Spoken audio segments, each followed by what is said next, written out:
This week's episode is part 1 of a special interview with leverage client Kevin Donahue, serial entrepreneur and master salesman. Make sure to catch part 2 next week. I'm really excited to interview my friend Kevin today because he's one of the most interesting entrepreneurs I've come across, and I'm excited for him to share some of his insights and stories and unique genius with the community today. Just to give a very, very high level background on Kevin, I guess you could say, but I'm not even going to scratch the surface. So I feel like I'm already doing you a disservice by this intro. But Kevin is a serial entrepreneur. He has many successful businesses. Just the few that I know about is a skincare company, which is, I don't want to say numbers, but it's extremely high revenue numbers. You have a center for people with brain trauma that you're helping with. You have a new venture that you were just telling me about, which I don't want to butcher, so I'm going to let you explain that. But that's again in the mental health space. So I'm always impressed by people that you really earn your stripes, in my opinion, being an entrepreneur, when you can prove that you can not just master one vertical, but you're really covering an entire array of different types of companies, which really shows someone's true skill set as an entrepreneur. So anyways, I'm really happy to have you on the show today. Thank you for having me.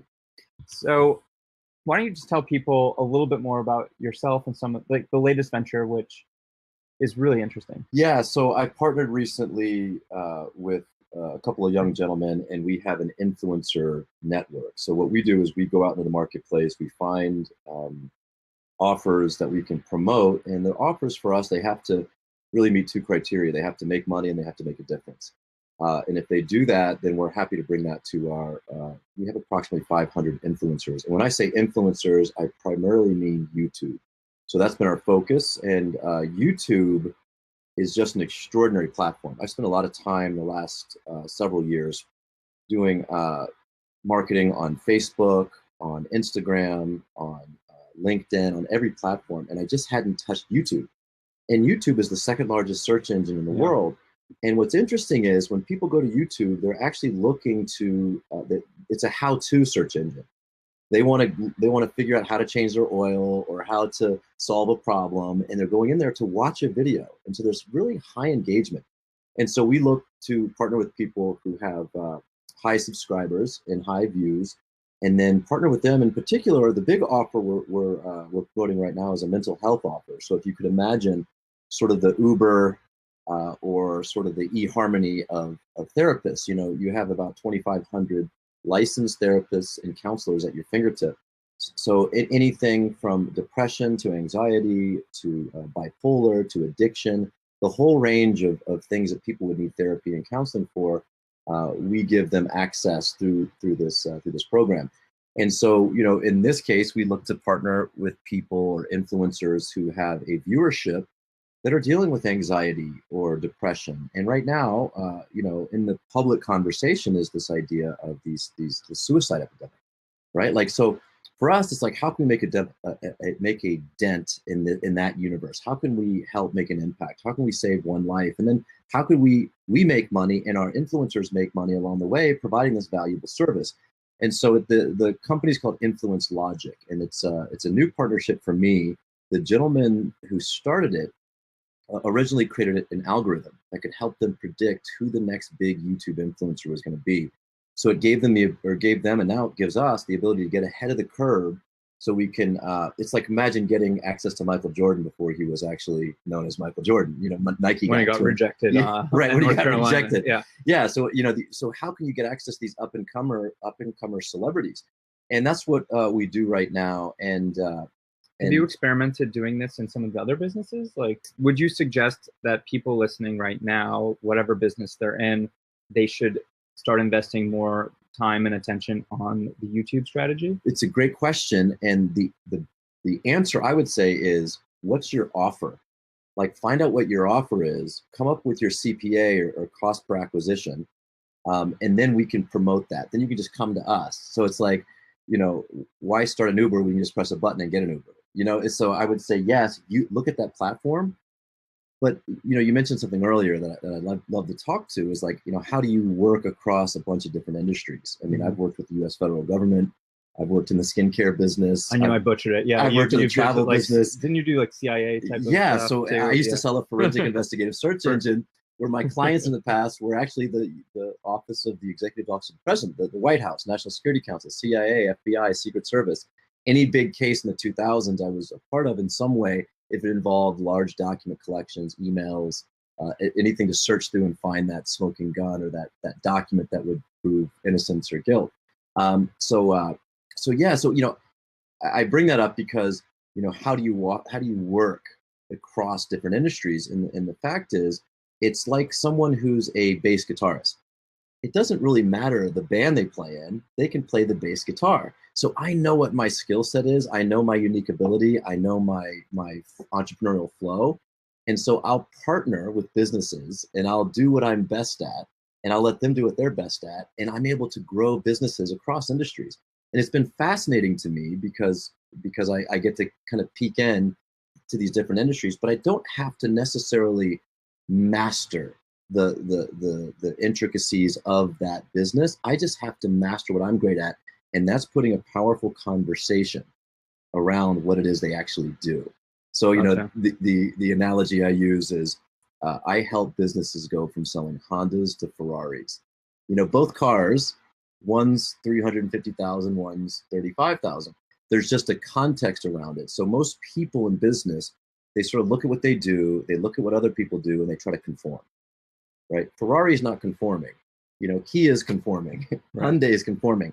How do you create that conversation, and that's a marketing and sales conversation that makes you head and shoulders above everyone else? Another example I would use is, there's the Navy, and then there's SEAL Team 6.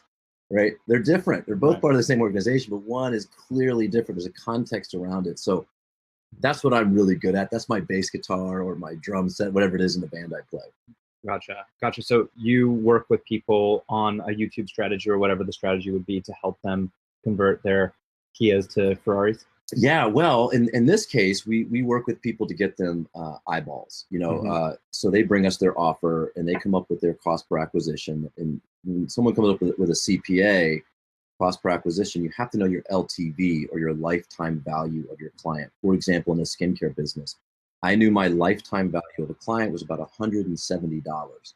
So I was able to pay my affiliates $45 CPA, cost per acquisition. Every time they got me a new client, I paid them $45. And you're making $125 on average. Well, then I had my other costs, cost of shipment, call center, and all this other stuff. I'd make about, $75 on average. Yeah, it's still great. It's great. Do it all day long. All day long. So when should people think about YouTube versus something else? Whether they want to engage with you or someone else, like when should people be thinking, I have a product or a service that deserves, or where YouTube would help to grow the eyeballs? It can always help.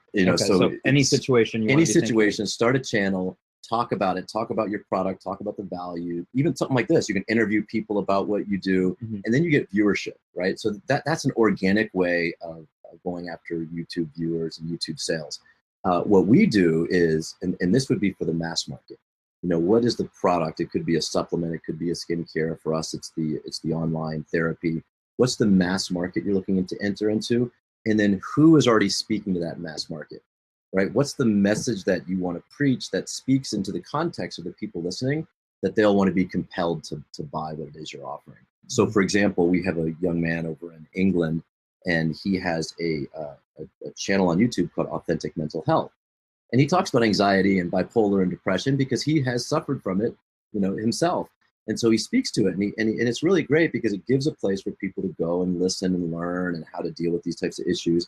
And then he'll promote our offer. I mean, is there a better audience than that for that offering? Right. And the answer is not really, right? So it's like we look for people who have large viewership, large subscribers. And so if you have a product that you're looking to promote and you can actually handle that type of volume, then you can go out and find the YouTuber yourself, or you could partner with an agency like us, and we can find the people for you. Gotcha. So I have a book coming out later this year. If I wanted to promote the book, would I create YouTube videos on productivity and business efficiency, or would I come to you and you you do some strategy. It's a really interesting question, and I've thought about this as far as the book promoting. Mm-hmm. You know, now the question becomes, what's that client worth to you?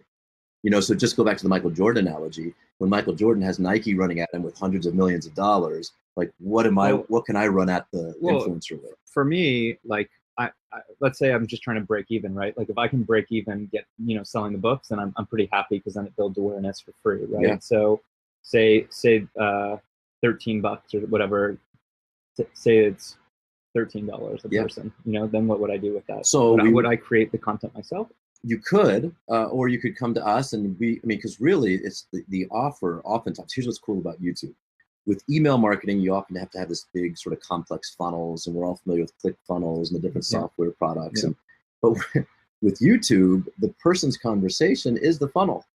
You know, like they speak, and then you go right into our funnel happens to be a questionnaire. Mm-hmm. But really because the reason you have a funnel in email marketing is to build trust and rapport. Right? But when someone is on YouTube and you're seeing their face and you're seeing their message and you're subscribing to them on a regular basis, you have a relationship with them.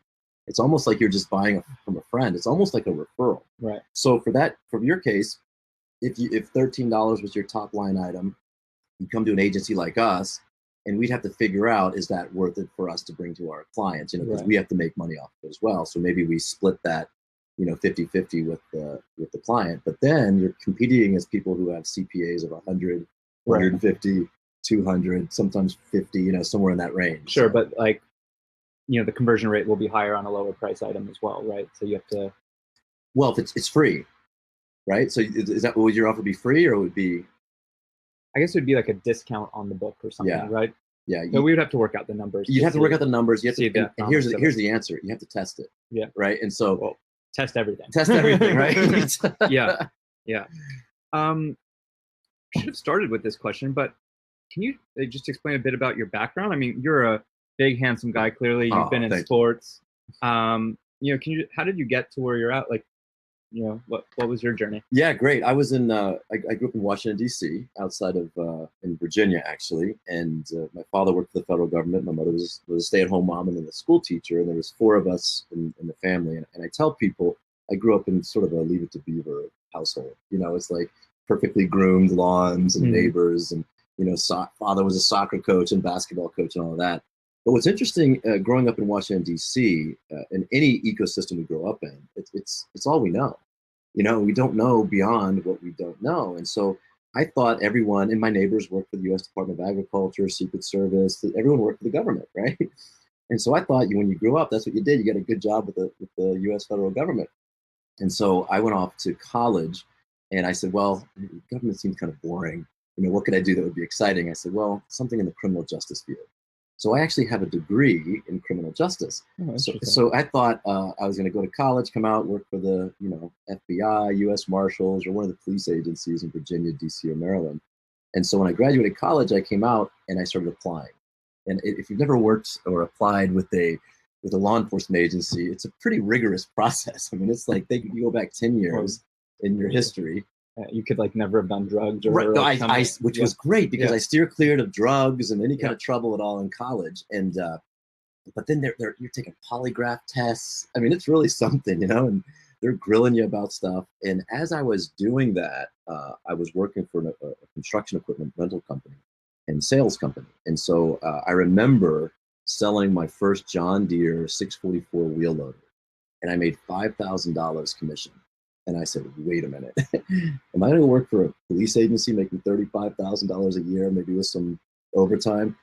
Or I could really make a career out of this. I didn't even realize there was a thing out there called business. Really, I didn't get it. I mean, obviously there's businesses in the world, but I just didn't know how that worked. And so once I got into the real world and started selling, I said, wow, this is way better. And then I got promoted, and they were giving me company vehicles and all this. And then after that, I said, okay, I don't want to work with construction workers anymore. You know, I said, I want to work at high level. And so then I went and applied and got a job with a company called Computer Associates. And this changed my life. Computer Associates is headquarters out in Long Island, New York. I landed at Charles Wang. At the time, I think it was the 3rd or 4th largest software company in the world. And, you know. And were you doing sales for them? I was doing sales, yeah. And so CA is what it's known as, is infrastructure software. And some of the deals that we work on would be 10 million, 20 million, $100 million enterprise license agreements with some of the largest financial institutions and insurance institutions in the world. And so that's a different way of selling. And so we really had to get, a lot of training. And I remember Charles Wong would be my first mentor, I would say, and he was CEO at the time. And he had this philosophy and methodology that when I consult with companies, I bring this methodology and philosophy to the table. And the philosophy is there's two types of people working at Computer Associates. This is 1997, I think. And at the time, there was about 12,000 employees. Because there's two types of people at CA, salespeople and people who support salespeople. And that's it. Yeah. And it's why CA was one of the largest software companies in the world. He really understood the importance of selling. I don't care how good what you have is. I don't care how good, what value it creates. If you can't go out and put a conversation around it and sell it, it doesn't matter.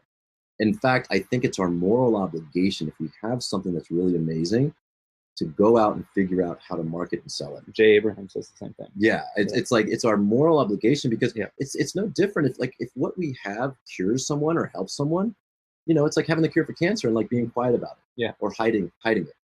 It's our obligation to go out and do that. And the other thing that he would say was, and this is sort of another philosophy / methodology, would be today is the most important day of the most important month of the most important quarter of the most important year of the company history. Go sell. So there was like this urgency around it, right? Like this is the most important quarter. And we have to hit numbers. Would you guys have very aggressive numbers to hit? Or? Yes, of course. Yeah, because back then, this is right around the .com era too, where Wall Street was looking for a 20% quarter over quarter increase. And when you're a $1 billion company, that's really difficult to hit. So, and actually got in some trouble years later, but that's another story. Gotcha. But yeah, so like that going into big business, and then you're face to face with CEOs, CIOs, CFOs. I remember we had an office at Two Penn Plaza in New York City, and I'd be in the back office of like Salman Smith Barney and some of these old trading institutions, and I would just see how their infrastructure was working. It was fascinating to me. But that opportunity for me helped me realize how to speak at a very, very high level, how to work with CEOs, how to go in and tell a compelling story and get a big check and provide them with basically their infrastructure. And so then that led to me, I worked all over the country with that company, and then ended up back in DC working back sort of in the criminal justice field. There was a company out of Zylab, Dr. Johannes Scholtes, was looking to sort of relaunch his U.S. operations. He had moved his operations over to Holland, and in that time period, all the U.S. sales had died. So he hired me to come in and help him, and a couple of people to come in and help grow the U.S. territory. And we took that business from doing about $500,000 in residual revenue, maintenance revenue on software, to about $5 million in about 4 or 5 years. And so we 10x'd that, and we did that by changing the conversation. And I'll tell you sort of the power of context here is we were selling a search engine technology, and search engine was all the rage. And at the time, Google was really big, and Google had come out with their enterprise edition. And so the problem was, when I was selling search engine technology to the federal government, the only context they had was Google. And I was working with a company called Zylab. So I had to change the context to actually get the more accurate description of what it did. And, sort of going Navy to Navy SEAL, or Navy to SEAL Team 6, I added 2 words. It was forensic investigative search engine. That changes everything. That was everything. And it changed everything. It's amazing how, little changes can make such big impacts. Yeah. And that's all we did. And it was actually more accurate, and it spoke in a new context. And then at that point, I was able to dominate, agencies like the Secret Service, all the inspector generals, Homeland Security, World Bank, like all these people became my clients, including the White House with their email archiving system. So it's really interesting when we really know what we do and the value we add, and we put the right conversation to it. And the conversation could be a marketing message, or it could be a sales message that your sales team has. And this is what, in my consulting business, what I do is I help sales teams find the Ferrari or the forensic investigative search engine and help them speak that. And then it changes how they see themselves. It's so logical, but people don't stop to think about it. I remember when I was at the Genius Network meeting that you gave a talk at. It was so logical, nothing complicated. You were like, write out on a piece of paper what your hourly rate is or what your rate is, and then put it like you there's a pause, right? People were thinking about it, then add a zero. Yeah. And it was just nothing. It's not rocket science, right? But it's just how can you think bigger? Like, Yeah. how can you charge 10 times what you're charging right now? Yeah. What language are you using, and what words do you have to slightly maneuver? And I'll give you an example. There was a gal who I consulted and partnered with, and she was a CPA. Now, if I say CPA, what do you think? Yeah. Nothing too crazy expensive. Right, like $120 an hour accountant to do my Yeah. taxes, maybe, right? Like bean counter. But the fact was, she had massive experience with Ernst & Young and Grant Thornton. She had done international What is she, forensic a investigations. financial consultant or something you changed her to? Even better. She had a master's degree in taxation, and she was the head CPA at the Arizona Society of CPAs. I made her a virtual CFO. So she went from $120 an hour to $25,000 a quarter. Uh-huh. She made more money with 3 or 4 clients than she had her entire life, and she worked less. Mm-hmm. And it was more true. It's not manipulative. It's just being clever and more accurate at the same time. More accurate, exactly. Yeah, because none of this is manipulation, like where you're telling them one thing and they're getting another. No, you're just getting the truth out in a way that benefits everyone. Well, right? let's be honest. A Ferrari is simply a car. Yeah. It has 4 wheels. It has a steering wheel. It burns gasoline, gets from point A to point B, just like a Honda does. But when I say Ferrari, most of the people listening see the color red. Mm-hmm. When I say Honda, it's gray, black, or blue. The Ferrari's brand new in front of a fancy hotel or on a showroom floor on a poster. The Honda's used. You just saw it driving down the highway. Right. And so but they both have the same utility.